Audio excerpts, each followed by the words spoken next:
Welcome to In Layman's Terms. In today's video, I'm going to share with you my initial thoughts of the FFalcon 55-inch UF2, which is a budget-friendly TV from TCL. I will also compare this TV with my budget choice for 2023, the Hisense 55-inch A7 KAU. I will do my best to cover the basics as quickly as possible to help you make an informed decision when considering this TV.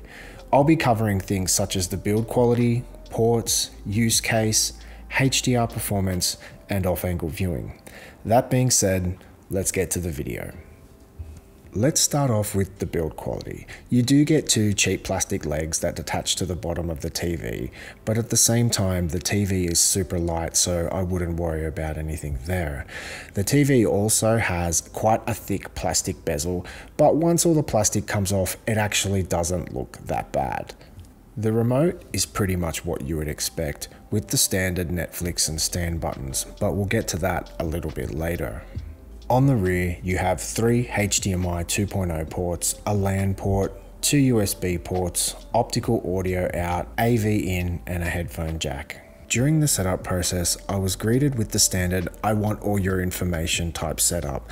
I hadn't really seen this operating system before. Upon further inspection, it's just a Linux-based operating system, so take that as you will. Now let's just quickly touch on the App Store. During my initial setup of the App Store, I tried searching for apps like KO, Disney, Plex, and they just would not come up.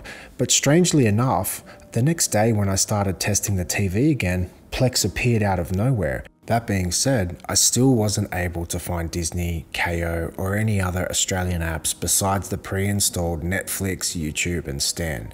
So my advice is, if you're purchasing this TV, set aside a little bit of money to purchase a Chromecast or an Apple TV. Just quickly, moving on to sound, get a soundbar. No, in all seriousness, if this is going to be your primary TV in your living room, I would highly recommend saving up and trying to get a basic soundbar with sub, as these speakers do sound like they are made out of cardboard and don't produce a very good sound. Otherwise, if it's a spare room TV, leave it as it is. To test the upscaling, I put the FFalcon next to the Hisense A7 KAU. I used the internal YouTube app on both TVs, played some content at 720p. Upon my initial inspection, the FFalcon did look a little bit soft when playing 720p content. However, this could be easily resolved potentially with a Google Chromecast or an Apple TV. When I increased the bitrate to 4K, I noticed both the TVs looked pretty similar. However, I still would give the edge to the Hisense. Keep in mind, this is a sub $500 TV. So that being said, it actually does a pretty good job, but don't expect anything spectacular. When it comes to HDR performance and off-angle viewing, it appears to be a bit of a hot topic and can set a lot of people off. It's one of those things that you really need to deep dive into to understand how it all works and what it all means. Just because your TV says HDR on the side of the box doesn't mean it will display the image as the content creator intended. HDR requires a certain level of panel technology in order to display the wide color gamut and specular highlights. The TV does an okay job of displaying HDR.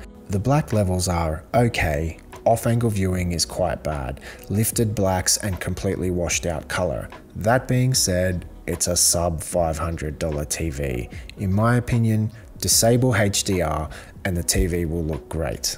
When it comes to a HDR performance side by side with the Hisense A7 KAU, you can really see where the FFalcon struggles.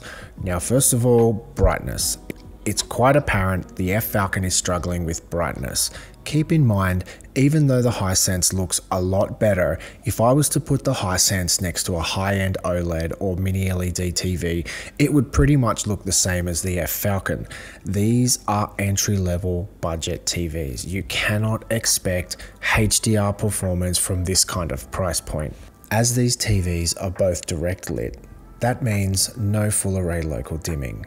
As mentioned earlier, Just because the TV can accept and display a HDR signal, it doesn't mean it will display it the way the content creator intended. The FFalcon really struggles, and it is very apparent when putting it next to a similarly priced TV. When it comes to SDR or standard dynamic range, the TVs are much more closely matched.